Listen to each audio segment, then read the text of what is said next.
माळशिरसच्या मार्कडवाडीमध्ये 5 डिसेंबरपर्यंत जमावबंदी लागू करण्यात आली। ईव्हीएमच्या विरोधात मतपत्रिकेवर ग्रामस्थ मतदान घेणार होते।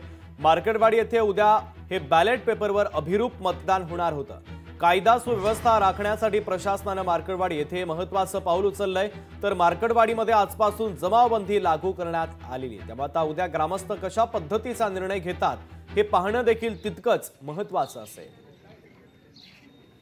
या ठिकाणी पोलिसांनी दडपशाही सुरू केलेली आहे। प्रत्येकाला नोटिसा दिलेल्या आहे तुमच्यावर गुन्हे दाखल करू म्हणून। या ठिकाणी लोकांनी थांबू नये म्हणून लोकांना धमकावण्यात येत आहे आणि त्यांच्या अशा डोक्यामध्ये आहे की जसं झोपलेल्या लोकांना या त्या ठिकाणी अंतरवाली सराटी या ठिकाणी जसं त्यांनी गोळ्या चालवल्या त्याच पद्धतीने या ठिकाणी लाठीचार्ज किंवा गोळीबार करायचा अशा पद्धतीचा पोलिसांचा उद्देश दिसतोय।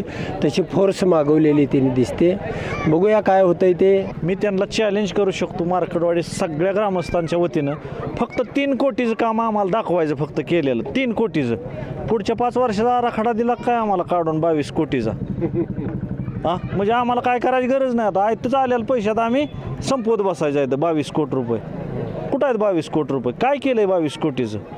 हे निधी आला नाही, अजिबात नाही। 3 कोटीचं अवेलेबल काम तयार आहे, अन्यथा अजिबात काहीही नाही। मग उद्याच्या मतदानावर तुम्ही ठाम आहात काही जरी झालं तरी? 100%।